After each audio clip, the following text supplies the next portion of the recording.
जी अस्सलाम वालेकुम स्टूडेंट्स। आज हम स्टार्ट करने जा रहे हैं चैप्टर नंबर 9 और इसकी हम एक्सरसाइज करेंगे 9.1। अब ये जो चैप्टर्स है ये है मुख्तलिफ फिगर्स के बारे में, ठीक है। ट्राई एंगल्स की सिमिलैरिटी के बारे में है, उनका एरिया फाइंड करना है और हमने साबित करना है कि वो ट्राई एंगल्स जो हैं वो इक्वल कब होती हैं, एक जैसी कब होती हैं, ठीक है। तो हम 9.1 एक्सरसाइज की तरफ चलते हैं। इसमें उसने पहला क्वेश्चन कहा है, कहता है कि find whether the solids are similar, all length are in centimetre. ये कुछ उसने फिगर दी हुई हैं, कहता है कि साबित करें कि ये सिमिलर हैं, ठीक है, और ये जो सारी लेंथ हैं वो सेंटीमीटर में हैं। तो इनको सिमिलर साबित करने के लिए हमने तीनों साइड जो एक दूसरे के पैरेलल आ रही हैं उनकी रेशो ले लेनी है। जैसे इधर आ रहा है 4 एक साइड का, इधर अगर हम देखें तो इसी तरह की साइड जो है वो 6 आ रही है, तो इसको 4/6 लिख लें। इसकी रेशो जो है वो अगली साइड के इक्वल आनी चाहिए। ये वाली साइड इसकी 3 आ रही है और इसमें इसके बिल्कुल पैरेलल जो है 4.5 आ रहा है, तो 3/4.5 आ जाएगी रेशो। और तीसरी साइड जो है वो 5 आ रही है और इसमें जो इस तरह की एक है साइड है वो 7.5 आ रही है, तो 5/7.5। इनको हम सॉल्व करेंगे। अगर तो तीनों का आंसर सेम आ गया तो इसका मतलब है कि ये जो सॉलिड दिए हुए हैं ये सिमिलर होंगे, ठीक है। तो ये 2 2 4 2 3 6 हो जाएगा, 2/3 आ जाएगा। इसका पॉइंट ख़त्म करेंगे तो ऊपर 10 आ जाएगा, नीचे आ जाएगा 45। पॉइंट ख़त्म करेंगे तो ऊपर आ जाएगा 10 और नीचे आ जाएगा 75।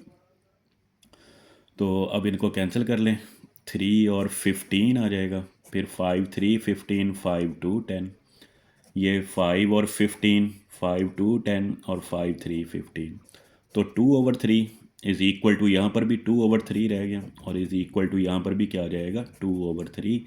Hence given solids are similar. ये जो सॉलिड्स हैं ये क्या हो जाएंगे, सिमिलर हो जाएंगे। सॉलिड्स आर सिमिलर हैं, ये जो सॉलिड्स दिए गए हैं ये सिमिलर हैं आपस में। नेक्स्ट है क्वेश्चन नंबर 2। उसमें की स्टेटमेंट है, कहता है इन ट्राइंगल, एक ट्राइंगल दिए the sides are given as मैयर A B is equal to 6 centimetre. हमने वो ट्राइंगल बना ली है, इसमें ए बी जो है वो 6 सेंटीमीटर है, ठीक है। बी सी 9 है और सी ए 12 है। बी सी 9 है और सी ए जो है वो 12 है। In triangle D E F, एक और ट्राइंगल दी हुई है D E F, the sides are given as D E, उसकी एक साइड जो है वो डी ई है वो 10.5 है, ठीक है। ई एफ जो है 15.75 सेंटीमीटर है and the mayor F D जो है वो 21 centimetre. Prove that the triangles are similar. हमने ये प्रूव करना है कि ये दोनों ट्राइंगल जो हैं वो सिमिलर हैं। तो सेम साइड की रेशो ले लेनी है। मसलन यहाँ पर अगर एक ये वाली साइड है तो इसके बिल्कुल पैरेलल हम देख रहे हैं ये वाली साइड आ रही है, ठीक है। एल्टीट्यूड वाइज है ये, तो इसके पैरेलल जो है बिल्कुल ये साइड आ रही है। ये जो तिरछी साइड एक आ रही है इसके बिल्कुल ये वाली पैरेलल आ जाएगी। और ये है बी सी हॉरिजेंटल साइड है, तो यहाँ पर हॉरिजेंटल जो है वो ई एफ आ रही है। तो इसी तरह हम इनकी रेशो ले लेंगे। अगर तीनों की रेशो आपस में इक्वल आ गई तो इसका मतलब है कि ये जो ट्राइंगल्स हैं ये सिमिलर हैं। तो रेशो हमने लेनी है कैसे, कि मैयर ए बी, अब बिल्कुल इसके पैरेलल जो है वो ये साइड आ रही है दूसरी ट्राइंगल में डी ई एफ में, तो ये आ जाएगा मैयर डी ई आ जाएगा इज़ इक्वल टू, हाँ जी ये वाली साइड ले लें बी सी, हॉरिजेंटल साइड जो है बी सी और इस ट्राइंगल में हॉरिजेंटल साइड जो है वो ई एफ आ रही है, मैयर ई एफ आ जाएगा। फिर जो तिरछी साइड आ रही है ए सी और इधर क्या आ रही है एफ डी, ठीक है। हाइपोटिनस जो बन रहा है, अगर ये 90 का एंगल हो तो हाइपोटिनस, इनकी रेशो आपस में बराबर ले लेनी है, यानी मैयर ए सी ओवर आ जाएगा मैयर एफ डी आ जाएगा।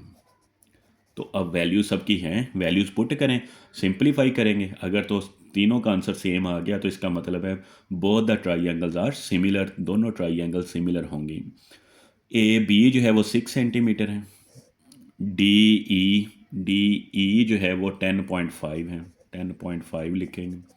बी सी 9 है, ई एफ जो है वो है 15.75 इज़ इक्वल टू ए सी 12 है, तो एफ डी जो है ये 21 है, हाँ जी। तो 6 ये पॉइंट ख़त्म करेंगे, ऊपर 10 आ जाएगा, ओवर रह जाएगा 105, ऊपर 100 हो जाएगा और नीचे आ जाएगा 1575, और ये है 12 और 21। कैंसिल कर लें अब इनको, ये कैंसिल करेंगे हम, 5 2 10 और 5 1 बाकी 35 और 5 7 आ जाएगा, ठीक है। 5 2 10 27 आ जाएगा। तो मज़ीद कैंसिल कर दें, ये 3 पे कैंसिल करें, 3 9 27, 3 2 6 आ गया, 2 को 2 से मल्टीप्लाई 4, ओवर आ जाएगा 9। हाँ जी, इनको कैंसिल करें, 5 पे कैंसिल कर लें पहले, 5 20, 5 3 15 और 5 15 75 आ जाएगा।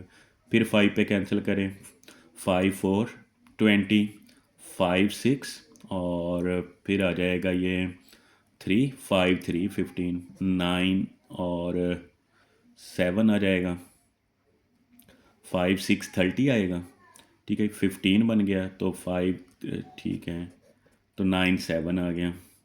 इसको कैंसिल करेंगे तो 3 4 12 और 3 7, ठीक है। अब ये दोनों आ रहे हैं 4/7 और ये भी आ जाएगा 4/7। अब पहली को हम दोबारा चेक करते हैं उसकी वैल्यू, कि ये 5 2 10 आया था, 5 2 10 और फिर 35 5 7।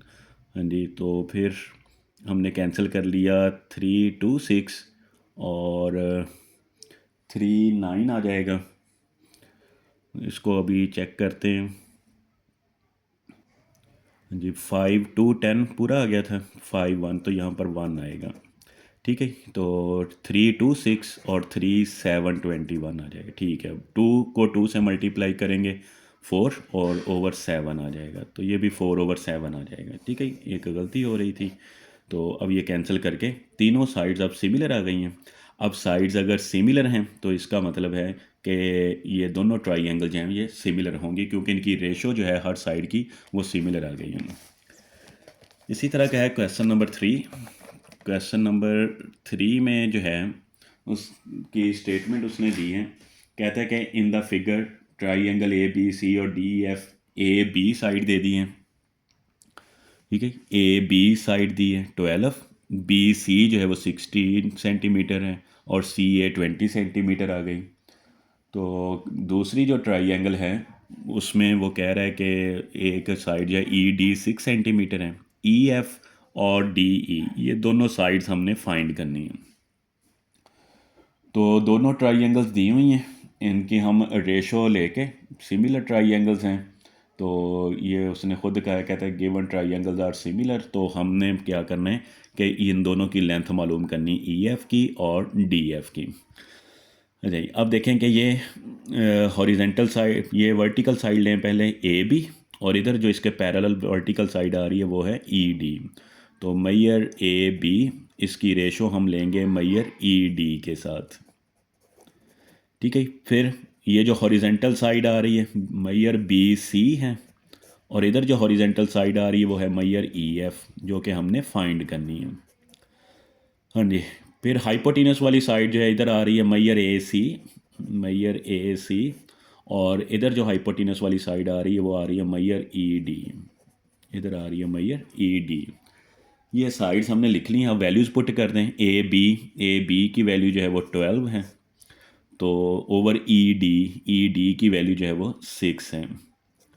BC की वैल्यू जो है वो 16 है। EF हमने फाइंड करना है, इसको वैसे ही लिखेंगे मैयर EF। AC जो है वो 20 है। ED जो है वो हमने ओवर आ गया AC, और DF है, इसको DF कर लें, ठीक है। DF जो है वो भी हमने फाइंड करना है, तो मैयर DF भी हम फाइंड करेंगे। तो अब ये तीनों आपस में इक्वल हैं, तो इसका मतलब है कि ये जो 12/6 है वो 16 ओवर मैयर EF के इक्वल होगा, और इसी तरह 12/6 जो है ये इक्वल होगा 20 ओवर मैयर DF के भी इक्वल होगा। तो अब हम यहाँ से EF मालूम कर लेंगे, इधर से DF फाइंड कर लेंगे। 6 2 12 आ गया, 2 इज़ इक्वल टू आ जाएगा 16 over Maihar EF। Maihar E F और 2 को जो है वो आपस में इंटरचेंज कर दें। मैयर ई एफ़ जो है वो आ जाएगा 16/2, 2 8 16, तो मैयर ई एफ़ जो है वो इक्वल आ गया 8 सेंटीमीटर के आ जाएगा। ठीक है, 8 सेंटीमीटर के आ गए। अब हम दूसरी साइड मालूम करेंगे। दूसरी जो साइड है वो हमने मालूम करनी है डी एफ़ की। तो डी एफ़ के लिए ये 6 to 12 हो जाएगा। तो मैयर डी एफ़ जो है वो आ जाएगा 20/2, और मैयर डी एफ़ जो है वो इज इक्वल टू किसके बराबर आ गया, 10 सेंटीमीटर के आ जाएगा। ये हमारे पास वैल्यूज़ आ जाएंगी। ई एफ़ की वैल्यू आ गई और साथ में डी एफ़ की वैल्यू आ जाएगी।